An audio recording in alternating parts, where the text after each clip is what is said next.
jumping stitches such as running stitch or back stitch, or really a whole variety of basic stitches, is a nice way to add some color and texture. You can use a contrast thread, or you can use the same thread just to beef up your stitching a little bit.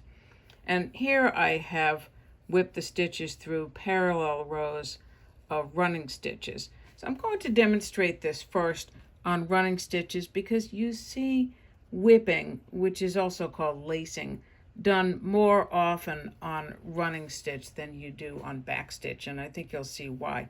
Now I've come up in the middle of a stitch. I'm going to use a contrast thread, obviously, and I've got it underneath the line of stitching. And this is a tapestry needle, which I always like to use for whipping, lacing, threading, interlacing, all those techniques. And we've got other videos showing you those different techniques. So with the whipping, you're always going just under the stitch and not through the fabric. And I'm just going in the same direction every time under the stitch. So the whole thing is just to keep this working thread out of my way, not to crisscross my thread. So here it is, obviously right-handed, and you can see that just gives a nice little kind of a candy cane look. Now if I want to do it left-handed, same thing. I'm coming up in the middle of a stitch underneath the row, and I'm just coming down through that stitch, down through the next stitch, etc. And you'll be able to see when the stitches start to meet up, you'll notice something, that I've got a different slant for the right and left-handed stitching. If I wanted to, I don't see anything wrong with stitching from the bottom up. This time, this is if you're doing it left-handed and you wanted to mirror this one. And let's say you had a design you were working from and you wanted it to look exactly like that design.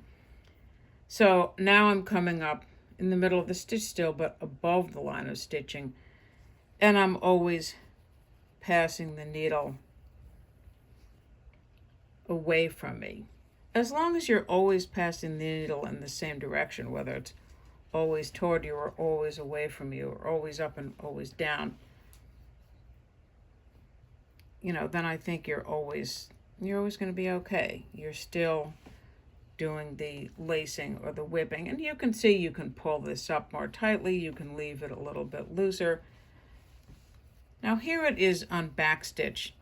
Again, I'm coming up under this and under the line of stitching, I'm in the middle, and I'm just passing it under in the same direction every time.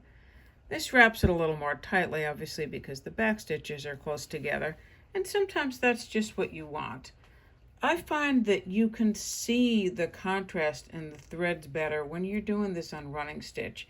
But this is another option.